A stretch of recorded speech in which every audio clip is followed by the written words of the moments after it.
Hello and welcome back to the Sanderlanche podcast. Today we are talking about Mistborn, the Hero of Ages, chapters 4, 5, 6, and 7. I am Joe, and with me as always is... Jamie. Dak. And Data. Yes, we're here, and we're talking about these chapters wherein Sazed is sad, and it's sad, and religion is terrible, and it's very sad. And then also... Vin and Ellen find some secret caves, and we find out that they've actually been hunting a lot of these caves since they found the first one in Luthadel, which is pretty cool. And Marsh's wants to die because Ruin's controlling him. It sucks. TenSoon's about to go to trial. He seems kind of excited about it, honestly. So hold on to something. The Sanderlanche is about to begin. As the towers of steel and stone crumble to dust, the foundations of our hope begin to rust. Choking fear, screaming sound, as a reaper comes to ground. You turn to face it down because you must. And when the world starts to burn, at the point of no return, keep a hold of your conviction, tear out the affliction. Before the world turns black, stand up and take it back. Yeah, so these chapters are, we're setting stuff up, but I think some of my favorite parts of these chapters may be the epigraphs, because we're getting lots of cool information there. So what did you guys think of these three chapters? There are 4 chapters, right? There were 4 chapters. That's what I said. I said, what did you think of these 4 chapters? You just... I was like, did I read too many chapters? I'm used to last book we did 3 so often, and it's different now. Yeah, I enjoyed these chapters. Pretty cool stuff. I feel like it's happening now. It's almost like this whole, since this is the last book in the trilogy, it's almost like this whole book is the Sanderlanche. So far, anyway. Maybe it'll slow down going forward, but I feel like we're getting a lot of cool stuff. Sazed being, so bereft over Tin Wolf's Lost, it's very sad. We feel for Sazed because, he was our introduction to the Terracemen, and he's just such an amazing person in these books and a great guy. Could still possibly be evil from my predictions way back in the first book. Who knows?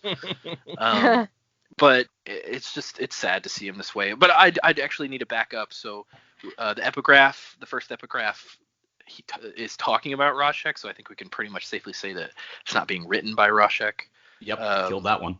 Yeah, so that was good. And then what else do we have? We had Vin and Ellen working together, married couple, loving each other, protecting each other. They're talking about how we've put it together, but I feel like they haven't quite put it together that these Inquisitors seem to be using feruchemy. And then them finding the cave, I think that's kind of neat that there are multiple caves. I'm not sure if I agree that the plates are written by Rashek, but I don't have a theory as to who it could be other than him. So we'll move on from that. Anytime we get Marsh's perspective, it's just kind of creepy and sad because there's not much he can do. And obviously he doesn't want to be doing what he's doing, but can't help. TenSoon has some really interesting stuff going on, and I hope it's just like we're getting little nuggets about the Khandra each time. So I'm really excited to hear more of his part of the story. But yeah, I liked every chapter. Good. Yeah, I would agree with you. I thought these were really good, and I think the pace of starting this book has been really good. I guess we almost need to look at it like books 2 and 3 as one continuing story. So it would feel weird to sort of slow right down now and go back to a whole bunch of politics or anything like that, especially now that Ellen's got Mistborn powers and, just there's so much already going on here. So I'm enjoying the pace and that we haven't just been sitting in Luthadel some more. We are exploring other areas, which is really nice. I thought the caves were really interesting. I'm not sure that they're going to find a whole bunch of adium at the end. And I mean, who knows what they might find, but I think it's really interesting that all these sort of survival bunkers have been set up and what we're getting out of the epigraphs as well, especially the ideas that we've had of, okay, well, what terraforming has Rashek actually been able to do and sort of thinking about, okay, well, while not exactly a good person, he was actually trying to do some good things. He was just terribly misguided, I think, as a person, and not realizing the consequences that those actions would take as well by doing what he did. So I'm really enjoying getting a little bit more insight, I guess, into these powers, even though we haven't really seen what's happening with them yet. Like, we haven't had anyone's account of what it's actually like to have these powers apart from the epigraphs. Yeah, and just getting those little bits extra about the Kandra as well. I really like this chapter and their true bodies, I think it was called, true bones or something. I thought that was really interesting that they actually can do that as well. Yeah, really good read. Really enjoying it. Yeah, it's interesting to see some of the Kandra stuff, and I think the true bodies are a cool idea, where it's like we're gonna turn our bodies into art, basically. Yeah, like everyone said, like the epigraphs are really good just because it's giving us a lot more insight into Rashek than we've really had before. Because beyond all we've really known about Rashek up to this point is like genocidal warlord, trying to save the planet, thinks he's doing the right thing, and now all of a sudden we're getting all this more information about what he could actually do and why he was trying to do it, like what he was actually hoping to gain out of creating the volcanoes and whatnot, really. Yeah, it's like that. You're just pleased that he created volcanoes. Oh, I will never let that go. I will hold on to that. Like, we'll be up to Rhythm of War, and I'll still be talking about that. Everyone's just like, oh my god, shut up. Volcano dude, that's how it is. Yeah.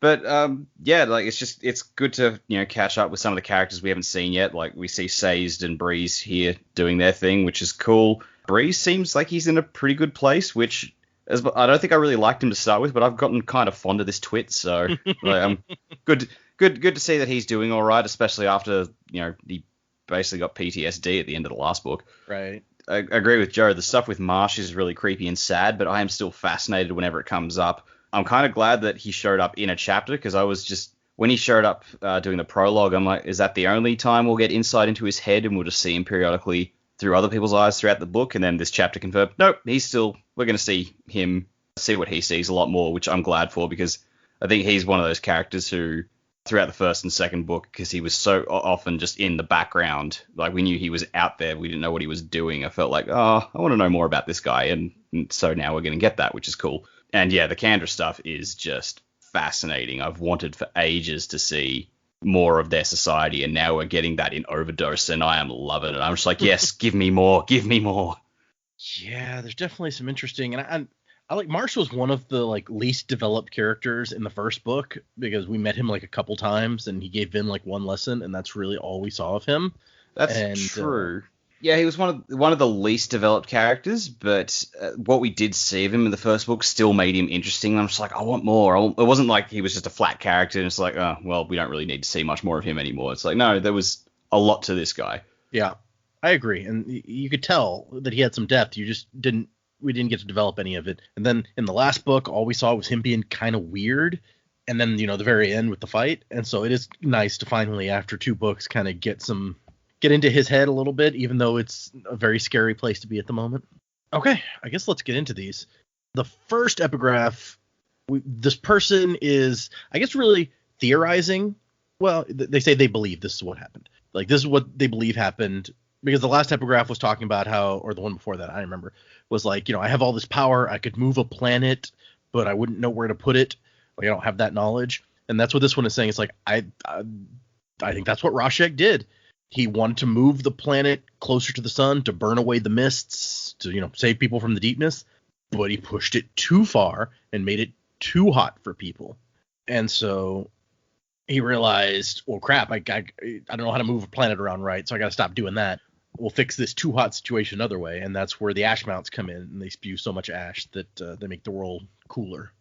And actually, little sort of fun fact, which may have been implied when I talked about it earlier, but the final empire, the landmass that is the final empire, is like at the north pole of this planet.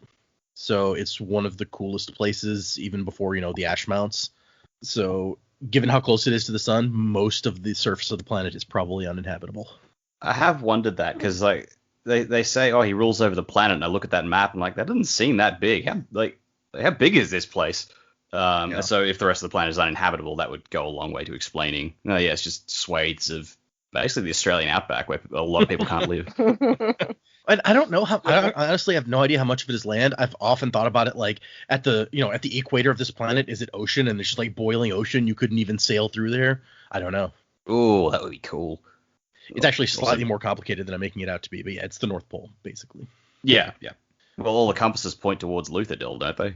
Yes, So, yeah, it's north. That makes sense. So then we cut to Sazed is now the chief ambassador of the new empire, and he's reading about one of his religions. And we find out in this chapter that, and I might just jump to that part to explain it as we go through, but we find out in this chapter that he doesn't wear his metal mines anymore, but before he took them off, he went through all the religions and wrote them all down so that he would have them in this big folder, and he's been going through the religions one at a time. Can I just add to that? Yep. Knowing what he knows about how paper can be manipulated, why would he do that? That's an interesting point, actually. I hadn't thought of that. I mean, it may be that he doesn't think Ruin would care about the religions he's writing down, but I don't know. It's a good point. It's possible, but he's considering like the terrorist religion being completely wiped out as well. Like, who's to say that Ruin didn't do that? Yeah, but they're saying that. But they said that he can change metal mines too, so it really doesn't matter if it's in his metal mine or on paper. Oh, that's a good point. Yeah. You have a point. Even if he pulled everything out of his metal mine and like wrote it into metal, it would be too late because it could have been changed. Yeah. And I feel like this quest for Sazed isn't going to lead him to a good place. What he's looking for is not in that. Right. It's not in his folder. Yeah. And he's so excited to keep looking through it. And he's like, I'm 2/3 of the way through. Surely I'm going to find it soon. It's just like, I don't feel like it's going to end up being what he wants. So. No. You don't think he's going to find truth in one of these religions? I think he's trying to find something that is gone, and he is keeping himself busy to distract himself. Yeah, and it does seem like kind of just a distraction. So he's going through these religions trying to find one that doesn't contradict itself and that it has truth that he can believe in. And it hasn't worked yet. Joe said he's 2/3 of the way through, and so far, nothing. I'm sure by the time he gets to the end, it'll be fine, right? There'll be a really good one in there somewhere. And the one that he's thinking about now is the Kanzi religion. And when he gets to the end, he's just like, notes logically inconsistent, obviously untrue. And Breeze is like, hey, what are you doing? And Say's like, nothing. And Breeze is like, oh, you're always looking at these papers. What's the deal with that? And Say's like, I don't really want to talk about it. And Breeze is like, okay then.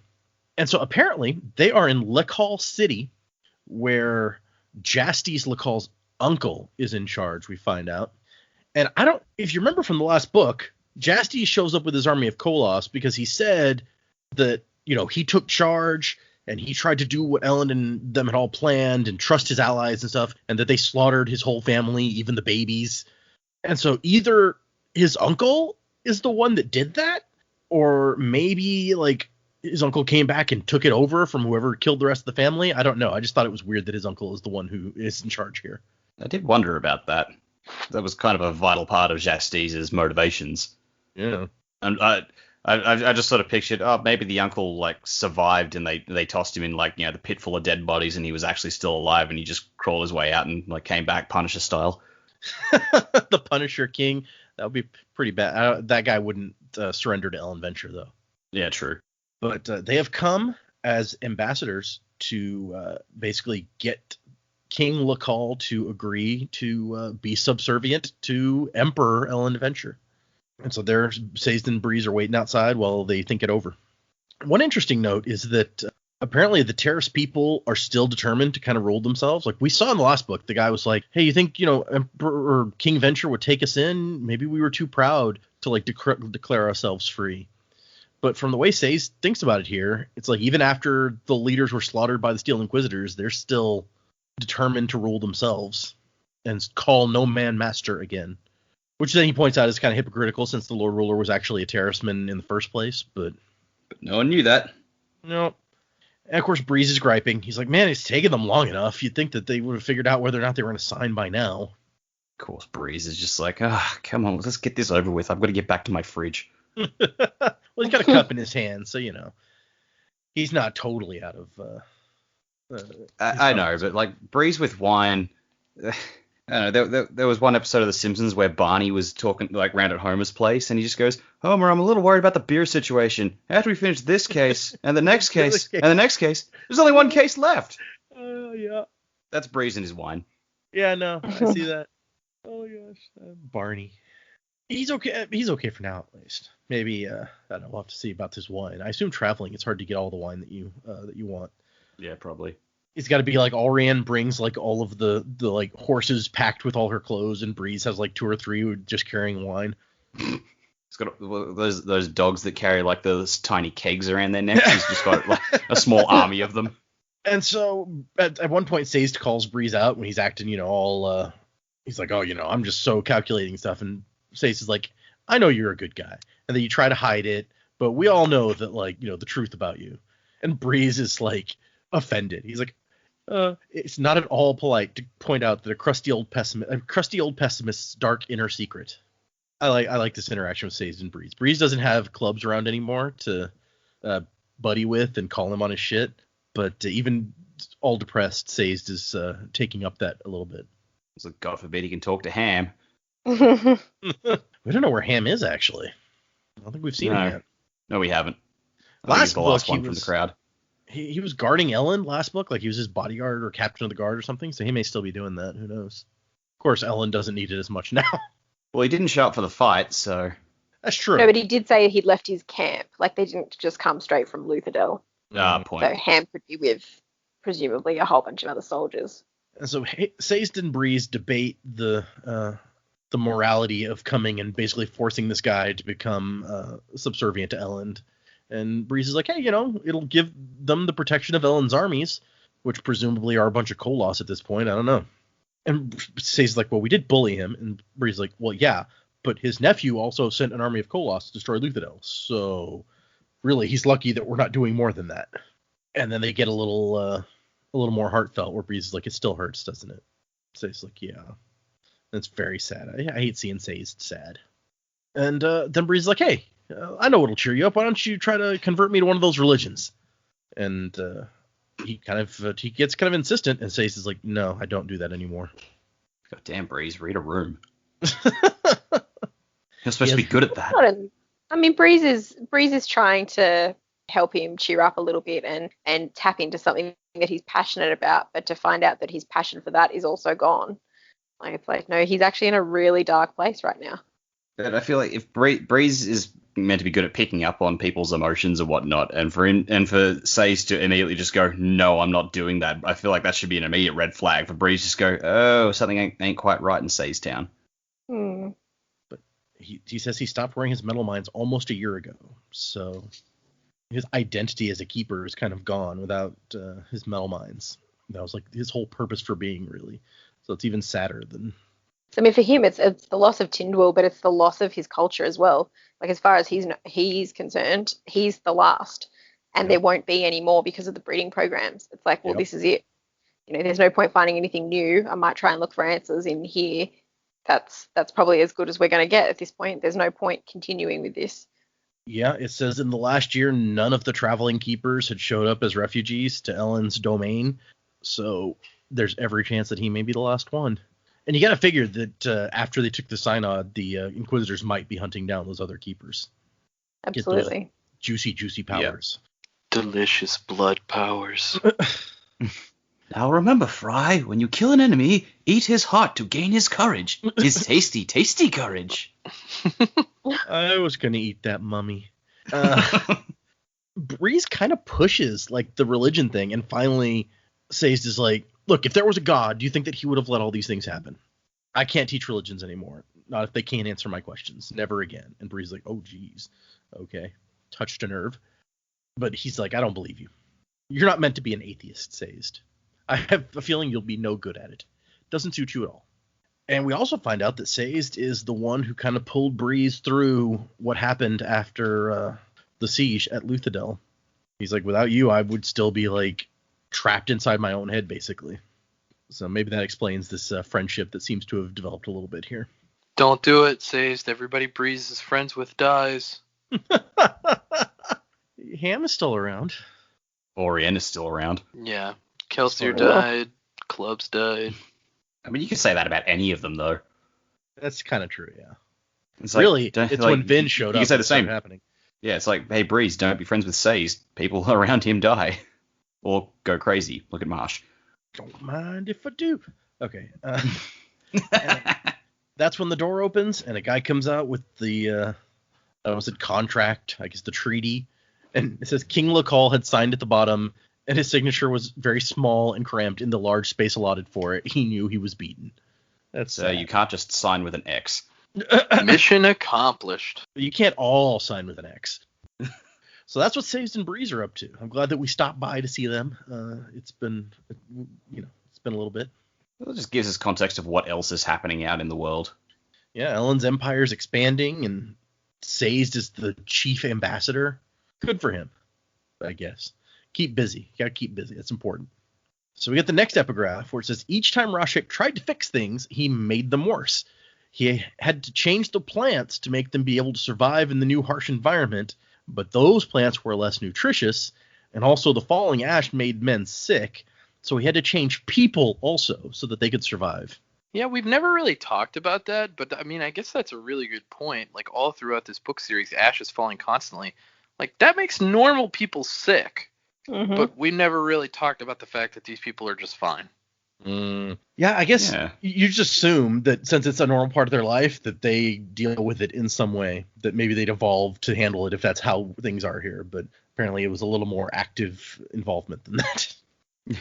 Just picturing Rashek sitting over a desk just going, for fuck's sake, now I've got to fix this too. God, all right, where are my plans for the people? He just got like the Vitruvian man. He's like, all right, so if I just make a little change here, he's just fiddling around. So we cut back to Elend just after the Inquisitor has been not beheaded exactly, squished, I guess. Yeah, pulverized. Yeah, there you go. That's good. That's a word. And Vin is like, he was moving too fast. Elend's like, he must have just had Duralumin or something. You'd think after all this time, like, he even has kind of an inner thing here, like, oh, she's usually right about stuff, but I'm just gonna act like she's not right. Dude, what's wrong with you? Like, your wife is telling you something. She's usually right. Why aren't you listening to her? He just likes to play devil's advocate with her. Well, it probably is actually healthy, given the last time she thought she was right, she unleashed ruin. That's also true. Let's just bring her down a peg, shall we? It's not her fault. She was trying her best. I know. Oh, I'm not saying she did the like best she could with the information she had. Yeah. Yeah. And I think Ellen probably would have done the same thing in her position. It's just more the fact that it's like, at the end of the day, she's not always right. Like, she does need to occasionally think about, like, or at least just have, like, the discussion rather than just instantly assume. Yeah. Well, and I mean, she comes back. She's like, no, that wasn't Duralumin. It was too fast for that. And that's when he's thinking, like, I don't know, was it really that fast? But Vin does have a habit of being right, just like Joe says. And then maybe they would have had a discussion about it, but Vin goes over and starts messing with the corpse, and he's like, hey, respect the dead. And she's like, excuse me? No, I don't respect these things. Also, just on that topic, it's like, remember Ellen's character in the first book was like, he would just have like philosophical discussions with people all the time anyway, so he's probably just used to someone says something and he would just go, oh, but maybe. Yeah, I feel like that's his personality, really. Especially, I mean, he's got to be more kingly now with most people, sure of himself, and he can't be like this debating sort of person. But with Vin, he can kind of be more himself, I think. Yeah. And so they start looking over the Inquisitor, and it has 10 spikes. And here's where we start getting into specifics about what they're made of, which we've just been talking about last episode.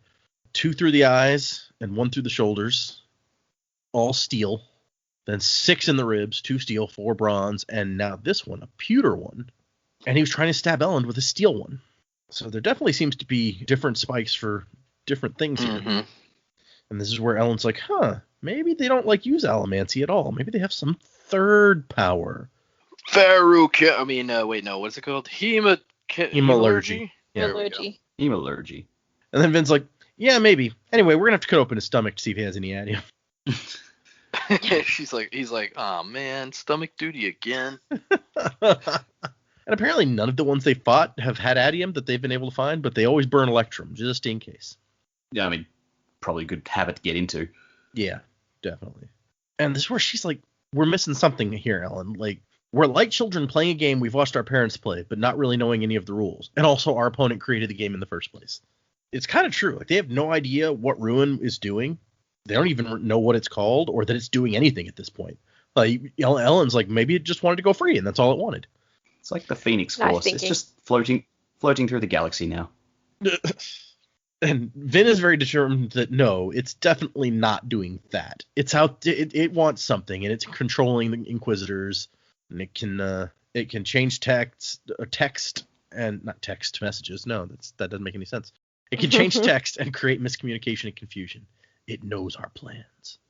So the deepness is slowly choking off the livability of the outer dominances, and they're having to move people towards Luthadel if they want to grow food and survive. Humanity is kind of not looking great at this point.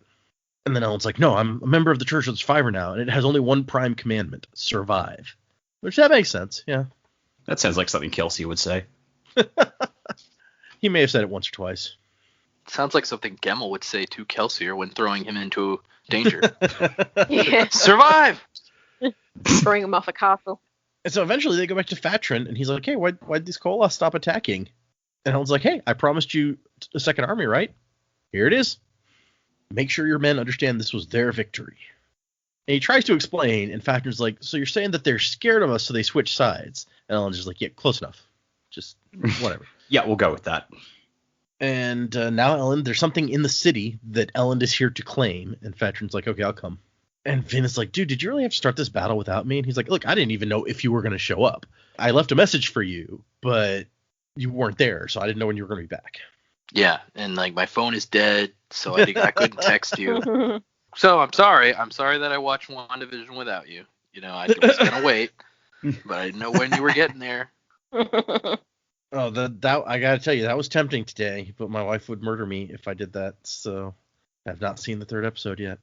Anyway, I guess Vin was off, like, delivering orders to Luthadel, using her, I guess she could probably move faster than anybody with her horseshoe trick, so she's like the super high-speed messenger. And so they go to the Steel Ministry building that's in town. He's like, I don't know why you want this place, like, all the obligators are gone.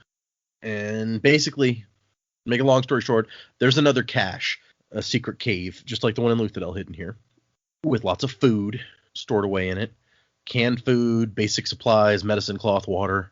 And Ellen's like, okay, get some soldiers down here to start taking this stuff out. And this is when Thatcher's like, wait a second, no, this is ours. This place belongs to my people. And Ellen's like, excuse me, my people. The city is now mine, as are its contents. And he's like, you came to rob us just like those bandits that try to take the city. And he's like, no, I came to conquer you. There's a difference. Which, yeah, okay. Well, that, and it's like, dude, if I had showed up, you'd all be dead from Koloths. So, right? Really, like, what Yeah. What do you want me to do? You want me to just help you and get nothing in return? Well, he takes. I'm an emperor. We don't believe in altruism. He'd like to believe in altruism. It's just not possible right now. Yeah. Yeah, well, you know, I give you the money, you give me the donut. End of transaction. We don't need to get paper into this. Mitch Hedberg, he's a funny guy. But no, he tries to be more tactful. And he's like, look, what would happen if I just left all this stuff for you, left you alone? What happens when the secret of this giant supply of food gets out, and thousands of refugees from all around start showing up here, or a bunch of bandits when they hear about this? Yeah. On top of everything else, what he doesn't say is like, and you wouldn't even known it was here if not for me. Like, you guys would have been sitting on all this food, not knowing it even existed. What he really doesn't say is that when Fatrin leaves here in a minute, him and Vin talk about they're going to have to move these people. There's not enough sunlight here for the plants to grow for the next harvest. So no one is staying here. They're going to be abandoning their town. Fatrin would not be happy about that either, but you got to take baby steps to get this guy on board. He's like, I'm not going to lie to you, dude. I'm going to take the stuff in this cavern, whether or not you fight me over it. But I also intend to give you the protection of my armies and the stability of my food supply. And Fatrin's just like, okay, no, you're right. I'll get the men. At least Ellen had the courtesy to do this not in the view of all his men, so it's like they don't see him just tearing this guy a new one. Right. And when we see that Ellen, he regrets having to do the stuff that he's doing. He's like, I wish that it didn't have to be this way, but like, I feel like I failed to set up the kind of government that the people deserve. But, you know, you have to do what you have to do to get everyone to survive. And then we cut to Vin, and she's all sad about his disillusionment. But really, she's here for other reasons. She's like, yeah, all food and stuff, that's all great. But I want to see what's on, like, the secret plate and stuff. Yes. What instructions have the Doomsday Preppers left us? She's looking for that adium, that sweet, sweet adium fix. She is.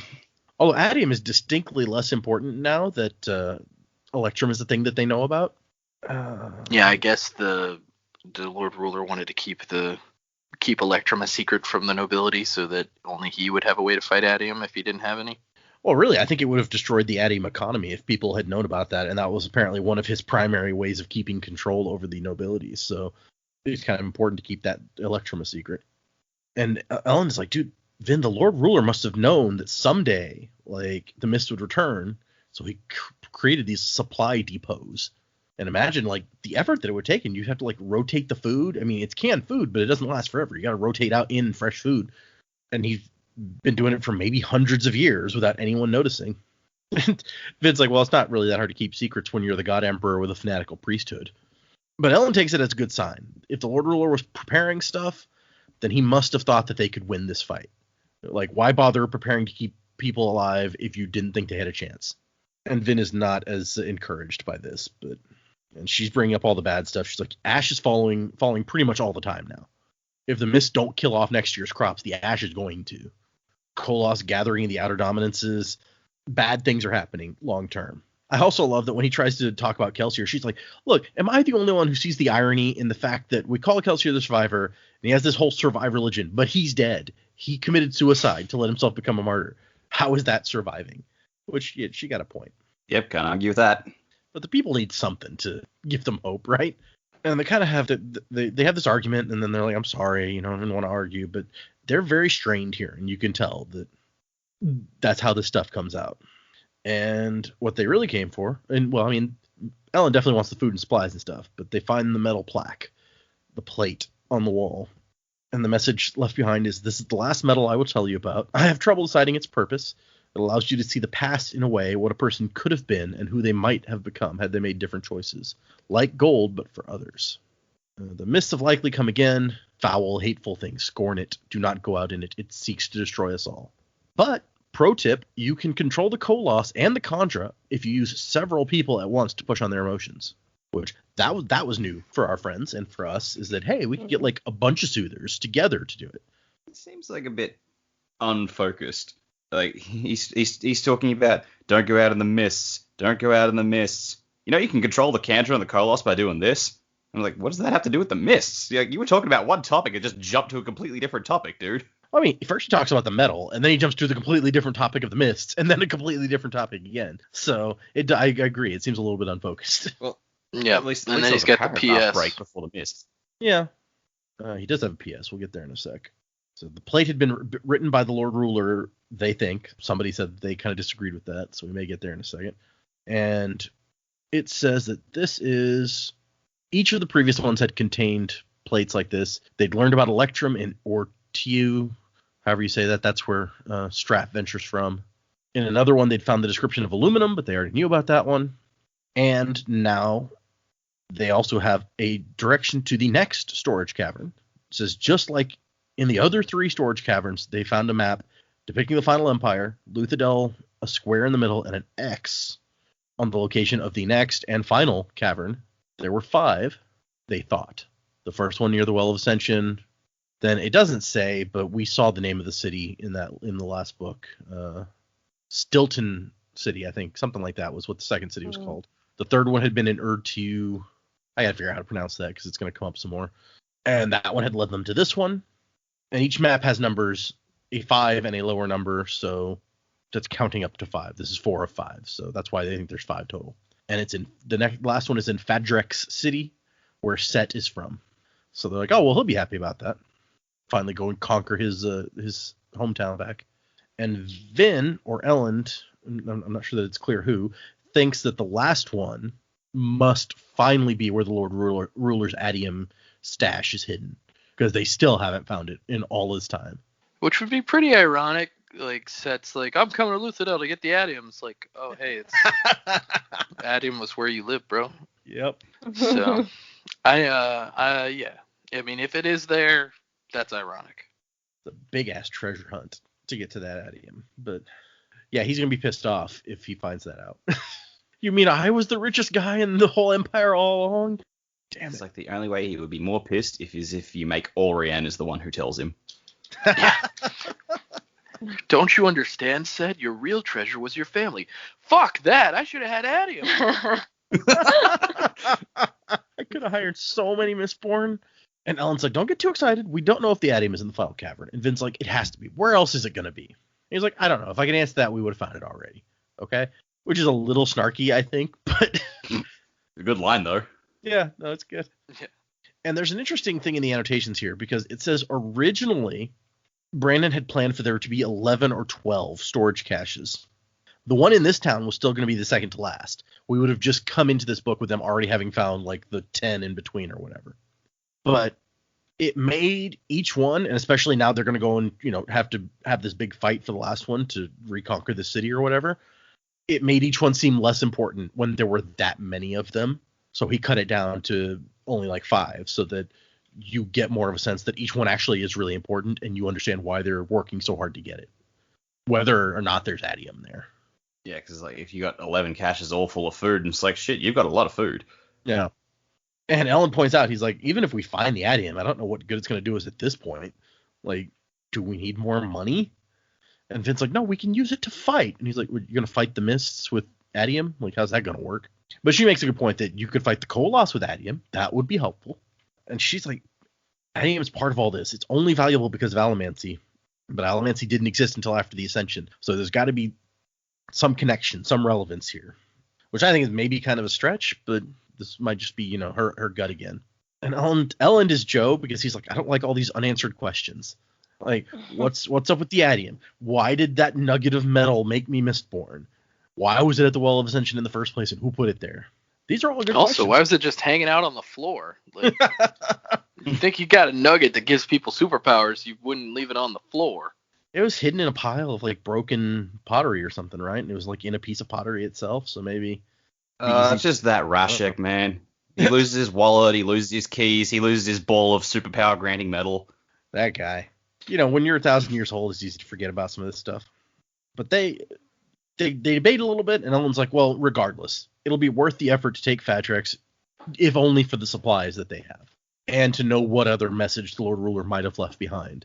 Which, it's not going to be another medal, because he just told him this is the last medal I'm going to tell you about. But, and this is where it comes up. It's like, hey, did you tell all these people that you're going to have to move them to Luthadel? And he's like, no, they're not going to like that. They're becoming independent. Like, I hoped that they would, but... The worst possible time. Yeah. It's like they can't survive here, so... And we need all the farmers we can use back in Luthadel to grow more food for everyone. And this is where she finds the PS scratched into the metal by the presumably Lord Ruler. Be careful what you speak. It can hear what you say. It can read what you write. Only your thoughts are safe. Yeah, that's troubling. Yeah. Yep. But it would explain a lot, why the Inquisitors always know where they're going next, because they're talking about it. But yeah, that's no fun if your enemy can know everything you do except for your own thoughts. It's very isolating. Yeah. She can even talk to Ellen about whatever she's thinking if it can hear what. Yeah, it's very sad. Data, was it and Duriel in Dresden Files who can do that? Oh yeah, who can listen in and on people, right? The Master of Shadows. Just wherever they are, he can always just hear them. As long as there's a shadow there. Yeah. Bum bum bum. Maybe this thing needs shadows too. We don't know. Possibly. And she's like, I have to find a way to defeat or outsmart this thing that I've let out. And I can't even talk it over with anyone or it will know what I'm planning. And then we get another epigraph. And see, what I really like about these is we've talked about before how there was no way for us to know what happened at the Well of Ascension after Rashek got there and took the power and did whatever, because he was the only one who knew and he was dead. So unless we found his real journal somewhere where he wrote all this out, there was no way for us to know until apparently somebody else gets the power and is able to tell us about it. So that's nice. I was going to say, it can't possibly be another journal, because if it was, that would be the epigraphs. Mm-hmm. So, yeah, there's got to be, like, inherited memory or something for the hero who takes the power. Yeah, maybe. Something. Because obviously there's a lot of information about Rashek and what he did here. Although, it also seemed like this person was kind of guessing a little bit. They were like, I believe this might be what happened. So maybe it's just, like, an educated guess at this point. After getting the power of understanding it. Come see the violence inherited in the system. Help, I'm being repressed. So this says Rashek soon found a balance in the changes he made to the world, which is fortunate, for the power burned away quite quickly. Though the power he held seemed immense, to him it was only a tiny fraction of something much greater. Of course, he did end up naming himself the Sliver of Infinity in his religion, so perhaps he understood more than I give him credit for. Yeah, I'd forgotten about that nickname. So would I. Either way, we have him to thank for a world without flowers, where plants grow brown instead of green, and where the people could survive in an environment where ash fell from the sky. So, thanks, Rashek. Good job, dude. I don't know. If I'm trying to think of a way to get rid of the mist, I don't know that moving the planet closer to the sun is my first thought, but maybe that's just me. Well, I don't know about you guys, but since we discovered that Rashek was indeed the Lord Ruler, I mean, we don't get a lot of information about Rashek as a person other than he's young, brash, and angry. But my thought is, maybe he just isn't that intelligent. So when he gets this power and he thinks, you know what? What would a smart guy do? He'd just move the planet. What would a smart guy do? Yeah. And so he's doing all these things because he knows he has the power to do it. And that's just the first idea that comes to him. And he doesn't stop to consider, he's not stopping to consider, is this a good idea? He's just like, oh yeah, I know how to do that. I'll just do that. That's a really good point. Yeah. Yeah. And then he gets himself into a situation where he's just putting Band-Aids on Band-Aids on Band-Aids, trying to fix what he's done rather than actually being able to reverse anything that he's done. It's like, well, that wasn't great. I might try this. Oh, that's a new problem. Well, maybe we'll create this new problem to cover up that problem. He never discovered Control Z. Well, and honestly, that may be the most worrying part about all of it, is that whoever has the power now, one of the first things they said was like, I have this knowledge or this ability to move a planet, but I have no way of knowing like where to put it so it's not too close or too far away. And I think that's what happened to Rashek. Considering that is apparently what happened to Rashek, at least we think, per the epigraphs. How do you fix that? Like, even if somebody else gets the power now, if they don't have that knowledge either, then how do you undo what he did? How do you bring back green plants? And I mean, we haven't gotten to this epigraph yet, but it sounds like maybe it's not fixable. Yeah. Okay. Well, let's hit this since it's the really short chapter. I told you guys like the shortest chapter that we're gonna read, but we're back in Marsh's head, and he says lucidity often comes upon him suddenly when Ruin wasn't watching too closely, like waking from a nightmare. Oh, poor Marsh. What a way to live, huh? That's yeah. Just awful. It's no wonder he wants to kill himself. Yeah, it's no good. It's no good. And if he tries to struggle in the least amount, Ruin immediately takes control over him again. It says sometimes he manages to quiver a finger or halt a step, but that's the best he can do. And then he thinks, you know what I need to do? I need to go crazy, and then I wouldn't have to deal with this.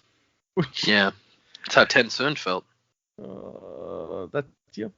It makes me think of Name of the Wind, I think, where it talks about the doors that the mind goes through to escape things. Oh, yeah, yep. Yeah, that's what these people need, is some alar.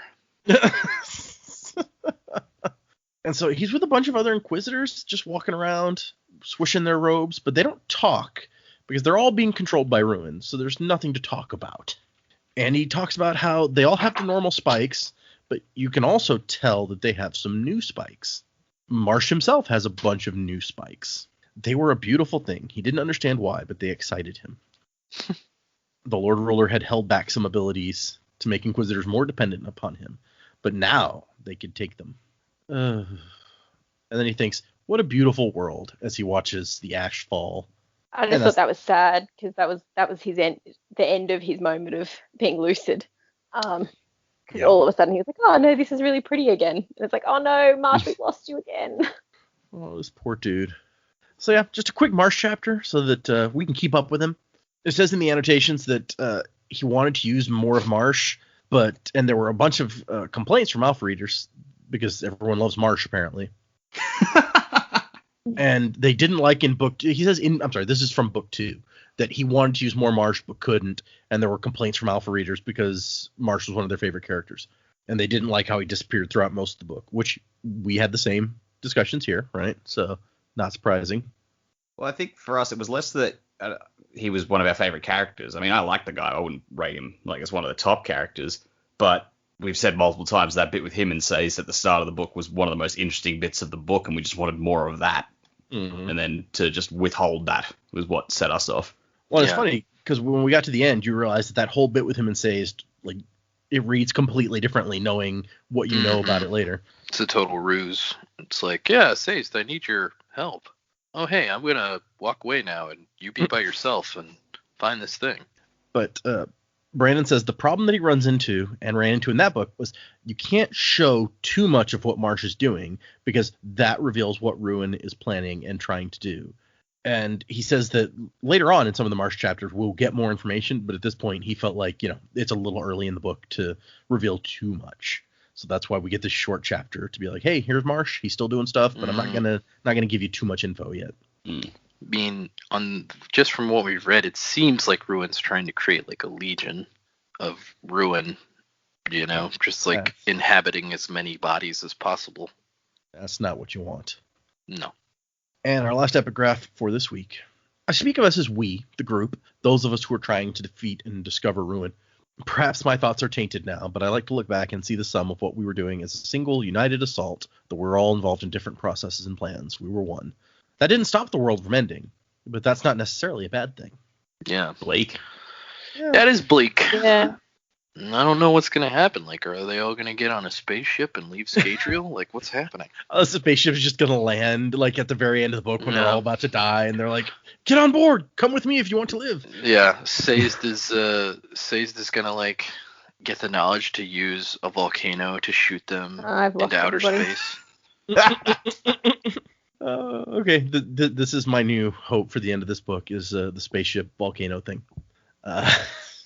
In the annotations here, he talks about, in this epigraph, the author is discussing that he/she is going to refer to each group as we, and he feels that's very important, and most readers skip over that. But what he's trying to do with this, what Brandon is trying to do with this, is saying you're not going to be able to guess who the epigraph writer is by looking at which part of the book they discuss, and they're like, yeah, we did this, because the epigraph writer is going to be referring to all of the good guys as we, basically, because assuming we haven't already figured it out, Brandon. Assuming you haven't already figured it out. I think we might have, Brandon. You thought you were so smart. Your brain was so big. And then we'll get to the end of the book, and he'll be laughing. It's like, wow, you never expected that the Hero of Ages was Orianne. Oh no! Slam the book that down would be unexpected. Yeah. I would burn my Kindle just so that no book could besmirch it. It's gonna be spook. I've been telling you since book one it's gonna be spook. So Mistborns, man. Let me tell you, I would buy that more than Ulrian. When you're writing a spook rap, it's not easy to rhyme Lestiborns with stuff. I believe that. Yeah. So the first line of the spook rap is "Wuzzing to the Wizzle, it's your boy Spook Dizzle." Oh my god! I love it so much. Yeah, I should read you guys what I have so far. I gave up on it like a couple weeks ago, but I guess I could go back now with fresh eyes. Oh my gosh! You're gonna record it, and it'll be a special release on. Even if it's not finished, we'll make it a special YouTube release. We'll put it on Bandcamp. We all need a week off. Enjoy this instead. You can buy it for 99 cents. Yeah, spook rap, 99 cents on Bandcamp. Coming, TBD. Oh my gosh. Okay, but the first line of this chapter is they gave him bones, which sounds kind of mean, but it's TenSoon, so it's a good thing. It sounds hot if you ask me, but. Oh, okay. Yeah. They had. I guess that wasn't funny. I just no.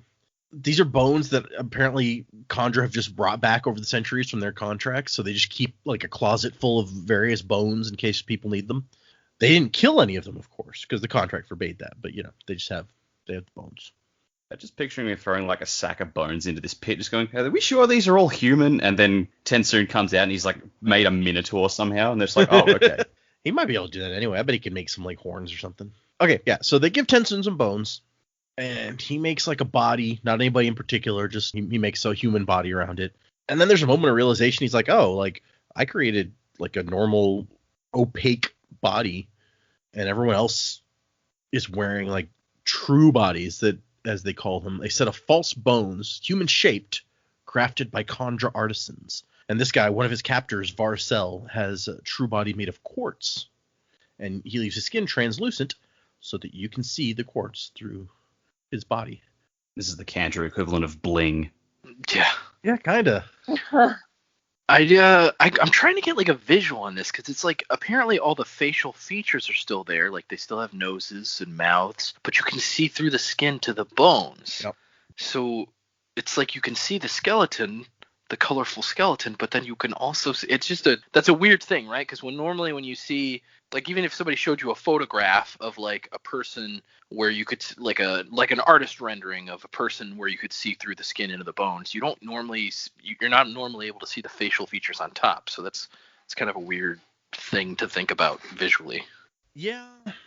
I don't, for some reason in my brain, it's kind of like the water people from Futurama, if they had bones in the middle. I don't know if that makes any sense, but that's kind of how I picture it. Yeah. Well, you can't drink a Khandra that we know of. We still don't know what TenSoon did to Orsor, so You probably can when they're boneless. That may be true. he said that he was like a bunch of slugs, so I don't know that you drink slugs. Well, it's like a big thing of Yeah, muscle, yeah. right? Yeah, It's it's like muscle. a fatty Yeah, yeah. muscle blob that defecates true. somehow, which is That defecates. disgusting. And Varcel, his captor, who he says is from, he knows most of the 6th and 7th generations up to the 6th and 7th generations. I guess it doesn't say which generation this guy is from. Yeah, it does. It says he's from the 5th generation. Oh, okay. I just looked over that, I guess. But anyway, Varcel's like, oh, I just picked a random set of bones. It's ironic that I gave you a set that was originally yours. And there's where it says he's from the 5th generation. So they had assumed that it would take him longer to create a body. And so since he did it so fast, they were like, oh, this must be one that he's worn before. And after this conversation, they're kind of standing around. Oh, we find out that this guy has, Varcel has the blessing of potency. And so do the other 5ths that are standing there. Mm-hmm. TenSoon saw 2 sparkling rods of metal embedded in clear muscles at their shoulders. So they're also using hemalurgy? I don't know what is going on. I will say, you skipped over the best part where, your boy TenSoon's act like a G. He's like, nah, dog, I'm just really good. Well, and right around that, when he says, I've never worn these bones before, and Varcel eyes him, and that's when it says he's of the 5th generation, we find out that our estimation last time was kind of spot on, because he says TenSoon's 3rd generation, this guy's 5th generation, and he says that's about 2 centuries apart, which is what Joe estimated last time. He's like, if they're about 100 years. So good job there. But even among the 3rd generation, TenSoon's like, few of them are as good as me, basically. Top notch. But we already knew that from last time when he like formed around the skull so that he could talk much faster than they expected. They're kind of just sitting there staring at each other, and TenSoon's like, are we gonna go? And Varcel's like, oh, it was supposed to take you longer to make the body. You kind of weren't expected this early. Yeah, Not really ready for we got you. a Just schedule. wait in the waiting area. Yeah. The waiting area. We have some nice seats out there, some magazines. Yeah. Someone will be with you as soon as possible. This is way off topic. I just received this text that says "Me Phil," and the first line of the text is, "Hey, this is Steve." So, but it might be Phil. It's not Phil. Oh, Steve, that guy, so crazy, whoever he is. And so after Varcel says they expected it to take longer, TenSoon's like, 2nd generation's unpracticed, and they assume that everyone is as slow as their old asses. Okay, he's a little nicer. Burn. Wiki's burn on the TenSoon's on 2nd fire. generation. He is. I know. Right? Man, he's really coming off like a badass in this chapter. 2nd generation are old men and fools. Yeah. He's not being nice to them. Yeah. And Varcel's like, dude, though that's your elder generation. Show them respect. He's like, you know how I show respect? I suck in my genitalia and make it smooth, like a Ken doll. And TenSoon remarks on the irony of that, because he's like, well, I'm 3rd generation, this guy's 5th generation, so he should kind of be showing me respect per that same argument. But apparently the thirds have always been a special case, and that is why the seconds kept them out on contract so much. Interesting. It's like, man, our kids are all assholes. Yeah, that couldn't possibly reflect on you, right? Oh, goodness. And they're just like, I didn't choose the slug life. The slug life chose me. Boom. Why are you doing these things? Where did you learn it? I learned it from you, Dad. Apparently the fifth generation is the current favorites of the second, and they also like stone suck-ups. true bodies. Yeah, suck up, exactly. But he says they're all wearing stone true bodies, like Varcel has the stone, and so these other guys. So apparently that's the popular style with the fifth generation. Yeah. So apparently it seems like their whole like homeland is kind of underground, because it talks about the rock tunnels that they're going through and stuff. Everything we've seen so far is kind of underground, at least. I guess we don't know. Also, he's lost weight while he's been in prison, so he's really slim now, looking good. I think he says he's looking bad. Normally he would make like muscles and stuff, and he can't. Yeah, no, you're right. He hasn't been working out. It's too bad. And TenSoon thinks he's been away too long. The 11th generation must have been chosen by now. So that's an interesting way of putting it. Not born, chosen. I And think he he was- refers Yeah, they're like, to the race as unborn or something. Yes, I think Yeah. you're right. It'd be awesome if there were like Miss Wraith like auditions to become full-fledged Chandra. It's like they have a show every 100 years where they pick out the next generation of Chandra. It's like a competition. So now here's your bag of bones. Let's see what kind of body you make. Oh shit! I haven't practiced this. All right, George. He's got the bones. Let's see what body he comes up with this time. Oh no! Oh damn it! Yep, that's his. That's a turd. It's not even a body. Oh my gosh. Son, I don't know how you did this, but you've taken this bag of deer bones and somehow you've turned yourself into a dog. Like, I'm kind of impressed. Yeah, but that'd be not impressive. What are you talking about? Impressed, actually, entirely. This man seems to have taken the exoskeleton of a beetle and turned himself into a button. Not sure what he thought that would do, but there you have it. It's very Harry Potter. Don't they turn beetles into buttons at one Yeah. point? They sure do. But yes, Jamie's right. They call it says he wonders about the unbirthed, the creatures that humans call the Mistwraiths, if they were more honest than their brother the Khandra, because they form whatever bodies they want, and the Khandra tend to go for human shapes. He also he doubts that there will be a 12th generation. Father is dead. Well, we do know about their dad being dead. Mm-hmm. Yeah. The slug monsters have daddy issues. What a sentence. Yeah, I didn't think you'd be saying that, did you? Nope. You are entirely accurate. He realized that they are heading for the capital T Trust Warren, his people's most sacred place, and that is where he will argue his case. Year of torturous imprisonment had earned him a trial before the first generation. And if he failed, he would have eternity to think about what he'd done wrong. So yeah, Joe's right. That's also quite a short chapter. My mistake was asking for a trial. I mean, his other option was to be melted, so, you know. Yeah, I mean, Yeah. between being melted and living a little while longer, I think you might pick living a little while longer. Well, but it's not living a little while longer. It's living forever in a hole. Oh, that's true. Yeah, who knows? Yeah. Unless the world actually ends, and then maybe he's cool. I don't, it Yeah. might not- You know, Might not be that Scadrial big. blows up. He's fine. He's dead. He's like, okay, I'm happy. In a plot twist, it turns out TenSoon is the final villain. He blows up the planet so that he can get out of his imprisonment. Yeah. Ooh, what if the Khandra are the ones that have the spaceships? Yeah, that's what it is. Yeah, I was about to blob say the ship. spaceship's got to come into this somewhere. They turn Well, themselves what if- into spaceships, like I Transformers. was going to say, what if they are the spaceships? Yeah. Well, it, like TenSoon mentions, like, if they eat, like, they still maintain human forms even with their true bodies. What if they just ate a whole bunch of steel beams and girders and just turned themselves into a ship? Yeah. And they're just like, they even make the Transformer noise, like, wah. See, now you got me thinking of Captain Marvel, where someone asks the Skrull, is like, could you turn into a filing cabinet? And he's like, why would I want to be a filing cabinet? You know, because you can. Anyway, that's the end of the 4 chapters. Let's get into predicaments, people. Who went first last time? I don't know. And I never remember. I think I did. I'll go since I Go. started everything today. That's fine. So let me go back to the beginning here. Yeah, I'm going to maintain what we've been saying. Sazed is the one writing the epigraphs and therefore the self-proclaimed hero of ages. Okay. It seems to fit more, especially since he's writing about Rashek. And I mean, come on, who is smarter than Sazed in this group of people? So You're not wrong there. Yeah. So, Also the most literate. All of these things.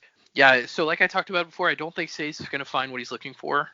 And there's going to be, I predict there's going to be a moment when he has to make a decision on, do I give up completely or do I keep going? And I assume there's going to be some kind of trigger that basically like tells him, like, I got to keep going. Tinwill's gone. I can't find what I want from this religion, but I can't stop. There are people who count on me and depend on me, and he's just a good person. He's that kind of person. So I predict that for Sazed. Breeze, I don't know what's going on with Breeze. Maybe Breeze. I don't have any predictions for him just yet. I predict that they will eventually get to this last cache, but I don't know. I'm with Ellen. I don't think the Adium's going to be there. Where's the Adium then? I don't know. I have no idea. Okay. But I don't think it's going to be there. Just because, like, I don't know. It just doesn't make a lot of sense to me. Like, he just because Vin thinks it's there, so yeah, it can let's go possibly with be that. there. Like, what he really diverted all the Adium to this other city, and then, like, Set took over the city and didn't know anything about it. Which, I mean, obviously they didn't know about any of these caches, but right. Still, I don't know. It just seems like another setup for failure, because I feel like every first hope in these books, it's like, oh, that doesn't work out, So I don't know how long it's going to take him to get to that cache, but I don't know that it's going to be there. Marsh, man, I don't even have anything to say about Marsh other than my prediction, I guess, is that Ruin is trying to make a legion of people that he can control. Back to the last chapter before the Marsh one, I think maybe the steel spike, if he had stabbed Elend with it, maybe that would have given Ruin control over Elend. That's maybe why I think he tried to stab Elend with it, because they've never tried to stab people with spikes before. So, or maybe it would suck up all his Mistborn power. I don't know. But that's my guess, is that Ruin, if he stabbed him with that spike, Ruin would be able to take control of him. And TenSoon, I think he will have his trial, and here's what I'm going to predict. I don't think it's likely, but what I really love, if it was like a Halo situation where he's like the arbiter and he goes before them and they're like, they condemn him, but then they're like, oh, hey, by the way, we condemned you, but we have a mission for you. We need you to do some stuff for us. Go kill Vin. Yeah, sure. We're going to banish you from the Conjure, which means you're not held by the contract anymore, so you're the only one who can kill her. Yep. But I don't think TenSoon would do that. No, and you're putting those words in my mouth, so I didn't say that. You're the one who said yup at the end of it, so clearly. Yeah. I just agree with whatever you say. For the record, that's not true at all. No. I was right about the Peruvian penguins, and I could be right about this. That's a super inside joke that nobody will ever get. Anyways. What? Not even yeah. What? Yeah, that's an old family joke. When I was a kid, well, I guess I'll explain it. When I was a kid, I had to do a book report on penguins. We all got different penguins. I think I was like in third grade, so I was like, I don't know, 8. We got a report. We had to do a report on a different kind of penguins, and they gave me the Peruvian penguin. It's like they gave me the report in school, and so I knew why would they tell me to report on it if they didn't exist? And my brother was like convinced, Data was convinced that Peruvian penguin, it's too hot in Peru. Penguins don't live there. And so our granddad had these old encyclopedias called World Books. And we looked, and so it's like you just look up anything you want in there. It was like Google before Google. So you just like look it up, and sure enough, it's like Peruvian penguins. And he's never let me forget it. One day in the last, that's like 20 years now? Oh, I mean, more than that. More than that, yep. But I mean, come on, that is like the best line ever. It's like, well, I was right about the Peruvian penguins. Yeah, it's true. That is just an awesome line. Why do you think I'm still saying it now when I'm 31? Oh yeah, almost 32. Oh gosh. Yeah, see, it's Data. It's not about you anymore and how you were wrong about it. It's more just like that. Like, I can't let that line go to waste. Yeah, it's Peruvian penguins, man. It's alliterative too. Peruvian penguins. Anyway. Did you get to the end of your predicaments before we hit penguins? Yeah, no, yeah. Okay. Okay. Jamie, you want to go? Sure. So I'm really interested in the metal bits in the Kandra. So we've looked at it before from, obviously the Inquisitors were created and have metal all through them. We've looked at the Kolos, that they had those little metal pins in them as well that they took out from when a whole bunch of them died. And I think we spoke about before that the Kandra didn't, like, what did they have? They didn't have that. And so I was quite pleased to know that they did have something. But there's still that line from book 2 that was like, that you are of ruin and we are of preservation. So I don't know, is there something, I mean, so the Kandra have been created from the Mist race by the sounds of it, but they have something else that's potentially, whether it's controlling them or looking out for them, or I don't know, maybe the fact that they're not controlled by ruin means their preservation. I'm not sure. I'm really excited to know where that's going to go, though, because I think that's going to be fairly important, especially now with the hemalurgy and all the stabby implements and, and things that are happening. So we'll see what happens with that. I think we're going to see a lot more to do with Marsh, and I really hope that Marsh does find a way to become lucid more of the time. Perhaps he finds a way to, get out from Ruin's reach, but we'll see what happens there. I don't think there's adium at the next cache. There's going to be something of value there, but I think it's going to be a really big struggle to take that city. Set's going to be really excited to take it, because that's what he's wanted for a while, to take it back. But I think this is going to gearing us up for a fairly large battle, I think, for this one. So yeah, that'll be interesting, especially now they've already spoken of it. So Ruin, I guess, knows about it already. We're probably going to move fairly quickly on that, because you think that Ruin would probably want to take it earlier rather than later. Yeah, they talked out loud about what the city was. You're right. Yeah, so that's I don't think we're going to have to wait too long to figure that out, and especially given the speed and the momentum of the book so far. And we're 7 chapters in, but we're already moving. We're not just sitting around formulating plans and things like that. I think we'll get moving there fairly quickly. So interested to see where that goes. But yeah, that's probably all I've got. Okay, that makes sense. And now you got me scared. It's like, oh crap, we just found out that he can hear everything you say, and they said where they were going. So yeah, there's no chance that he couldn't get there before them if he wanted. Oh yeah. Or it, I guess. Yeah, exactly. So they're not going to have time on their side to figure it all out. Yeah, I don't know. Maybe TenSoon will join up with them again and have this way of being able to read minds or something, a different way of communicating, and we'll be able to talk, communicate without words, and all of a sudden it'll be like, this is great. Maybe Ruin can't read preservation, and that metal, inserted into potentially humans could give them the power to communicate non-verbally with each other, and that might be the edge they need to formulate their plans or something. I don't know. Just I like that. That's some outside of the box thinking. Yeah. Okay. And really, we sign language. Maybe it says that he can see stuff that's written, so maybe he could see what I don't know. But I thought about it, if you had a code or something, you'd have to communicate the code to other people. So even like if you were going to learn sign language, then presumably it could learn to read sign language as well. Or if you were to say, okay, now we're going to call Ruin a daisy, then like eventually you're going to have to tell someone that's how you're going to communicate about it, and it's going to know. So their hands are tied. Like they literally cannot communicate any of these ideas to each other. You kind of just have to look intensely and be like, okay, trust me, follow me and trust me. Does it say you can see them or just they can hear them? Because if they find a silent way of communicating without writing things down, like sign language, maybe that'll work. Okay, let's see. Presumably they can see writing though. Yeah.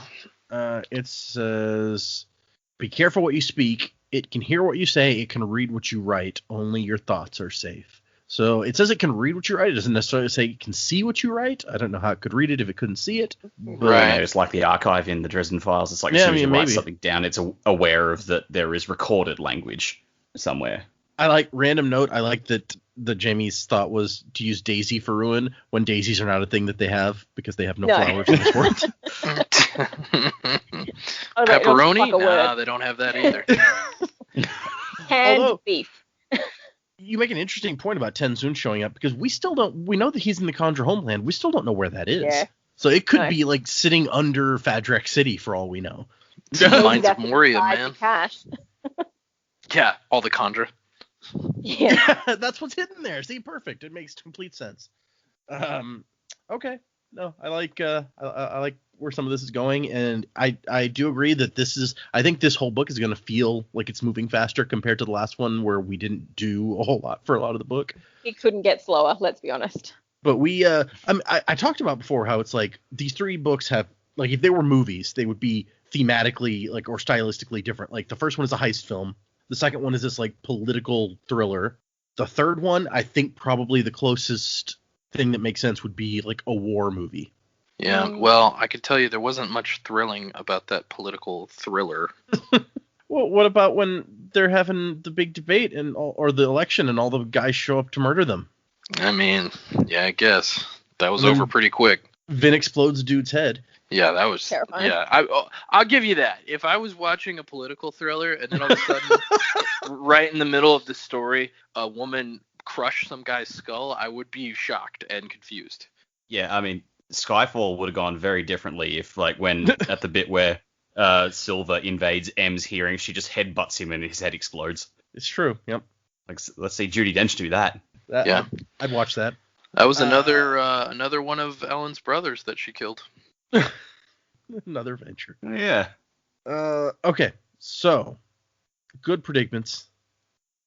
Do we have everybody? Sorry. We've got Dak's predicaments. Dak. I'm sorry about that. I got lost there. He's trying to skip you. He's like, forget you, Dak. We're moving on. Your opinion doesn't matter.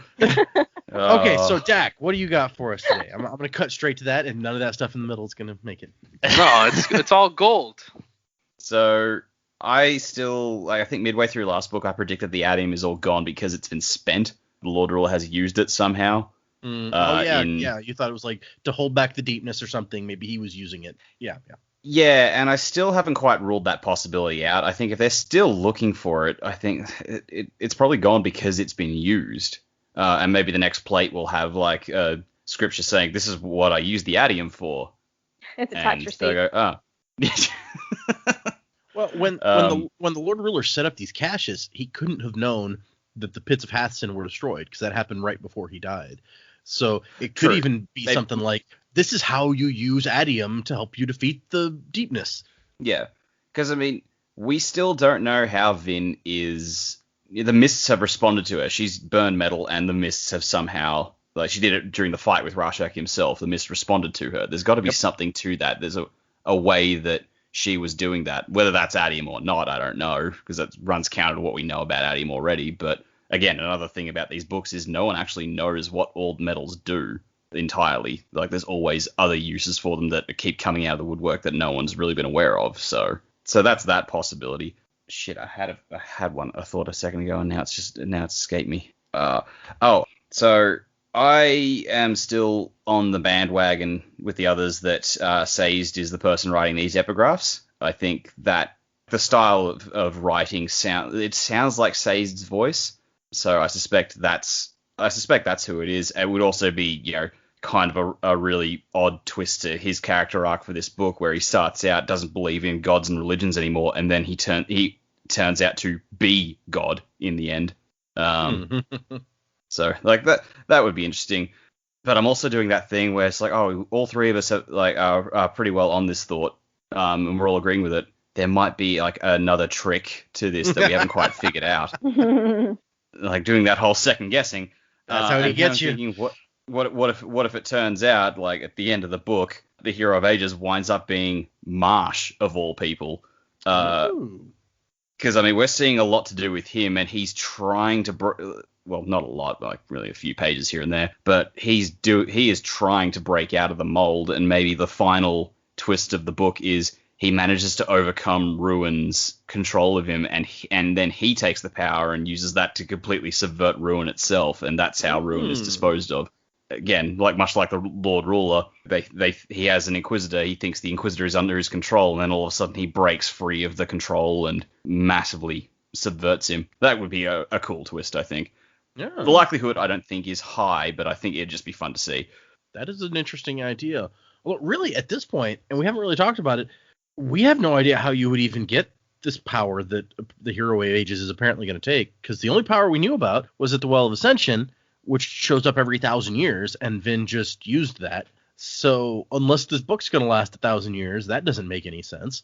So, and also, well, I feel like when Vin gave up the power, Ruin took it for itself. Ah, so maybe they can get it back from Ruin somehow. Possibly. And Marsh has a direct line to Ruin, so maybe he has some, in his moment of lucidity, he finds the weakness, he finds a way to siphon the power to himself enough to throw off his shackles.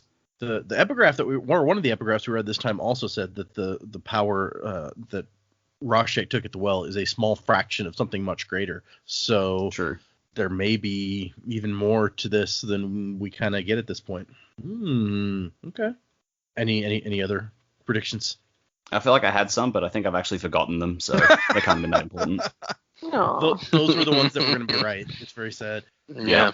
They were going to be my, that was going to be like the Joe's TenSoon prediction. I called it all the way back here, and no one would have seen it coming, and it's like, nah, it's gone now. We're going to get 10 episodes in, and you're going to be like, oh, remember back in episode 2, I was going to predict this. Now I remember, and it's just happening. Yeah, sure. And everyone will just go, yeah, bullshit. Yeah.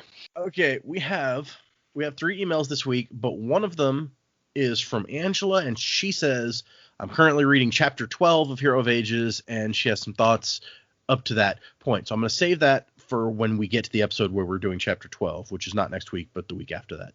So Angela, we will come back to that when we get there. Another one is from Scott, and Scott says, great final episode for the book. I really enjoyed listening to the different opinions on the end of the book, even if I don't agree with Joe. And that's okay, by the way, he says. Oh, yeah. The whole book, I was begging for someone to pick up on the whole anything not said in metal cannot be trusted thing. I feel like you kind of emphasized it when it came up and tried to nudge the gang towards remembering it. I was surprised that Prophet Joe didn't pick it up, given his Adium-like future sight of this book. So now I'm Prophet Joe. Oh, my God. People in the Discord have been talking about, Joe is just so good at making these predictions that he's going to predict the whole book when we start Hero of Ages, because they haven't heard the first episode yet. So. Oh, well, I can. They're like, what's he going to pick up on this time? I'm going to disappoint you. I could probably tell you definitively. I disappoint everyone I know on a daily basis. So. That's you'll be no different. Oh my gosh. I'm half joking. He's like, I only disappoint half the people I know. It's fine. I can't wait to get into the third book with you guys and reliving through all the twists and turns. I do feel like you will all be happy with the book answering most of the questions you have at the moment, though I think it will also bring up more questions that may or may not be answered on our further adventures through the Cosmere. Keep up the great work. I look forward to the episodes every week, Scott. And then he says, P.S. Data, have you read Rhythm of War yet? It's probably my favorite Stormlight book yet, and I can't wait to get to it on the podcast. I have. I could not possibly have waited to read Rhythm of War. So what a jerk. It's really good. Making us wait. I think Oathbringer may still be my favorite Stormlight book, but it was quite good. I can't wait till the podcast gets to it. Yeah, see you in 5 years, dude. Yeah, seriously, it's going to be a little bit. Bye. But it'll be an exciting trip. That's the important part. So thank you, Scott, for your awesome email. Appreciate you listening.